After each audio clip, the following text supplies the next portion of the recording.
Hey everybody, today we're going to talk about budgeting. I don't know about you, but I hate budgeting. I don't like it.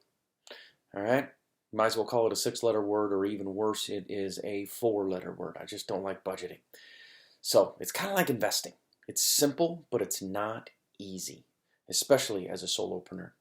So today what I'm going to do is I'm going to share with you 10 best practices to take the pain out of budgeting for you as a solopreneur.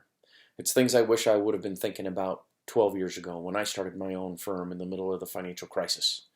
The first thing that I want to tell you to think about when it comes to budgeting, and the first best practice, is to have a vision of where you are going. It doesn't sound like the thing you would be thinking about with budgeting. You'd think you'd basically go, all right, well, what are my expenses? Where's my revenues? What's my profit? Where am I going? Short, sweet, and simple, you need to understand where you're going. So one of my favorite quotes in the whole world when it comes to vision is, when your vision is clear, your decisions are easy. So get a feel for what your vision is. What is the direction of your business? Where are you trying to take this thing? What are you offering? All right. Who is your ideal client? What is your ideal offering? Once you get an understanding of what that is, get committed to that, and then you can start to move forward and have that conversation with yourself of, what is my vision? Where am I going? Once you know that, the budgeting and everything starts to fall into place. I will tell you, I've never had a coaching program other than as an athlete. I joined a coaching program on January 1 of 2019. And in that coaching program, they talked about vision right away. Where are you going with your business? What are you trying to do? Because once you know your vision, everything else starts to fall into place. It took me 10 months to figure out my vision. Finally, I did. By October of 2019, I was like, aha, I got it. I want to help solopreneurs. It's my most exciting, funnest place to work with my clients, is to help people just like me. Solopreneurs that are doing really well, have virtual staff, and the needs are different. I've been doing it for years, but it never really came to mind as to who I really truly wanted to work with. Once I understood that, everything fell into place. I knew the different things that I needed to do, but I also knew where I needed to spend my money and where I didn't need to spend my money. And so get an understanding of your vision first. Now, here comes some more practical tips.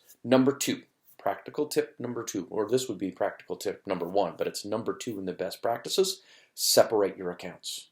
Set up a separate business account, set up a separate credit card account for your business, and then keep those separate from your personal accounts. Number 3, put together an annual budget and then break it down monthly so that you know where your expenses are going. Plan for your big stuff, because something big might be coming. So you want to make sure you plan all that in, break that down into a monthly budget so it's something that you can follow. Number 4, think about your revenues. All right, your revenues. What did you do the last 12 months? Where do you think that's going based upon the clients that you do have, or the clients you may not have with what's going on in the world today? But get an understanding.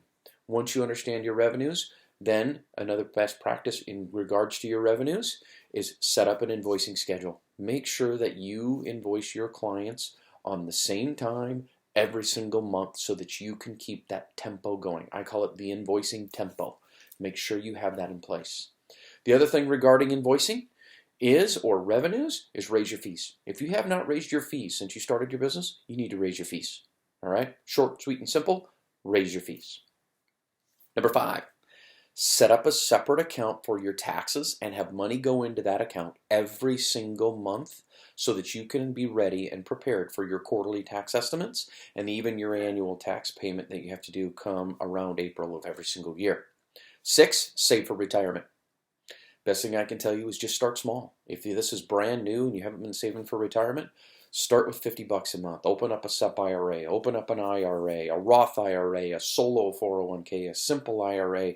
I have another podcast as well as a YouTube video that explains all the basics of those for you, but start saving for retirement.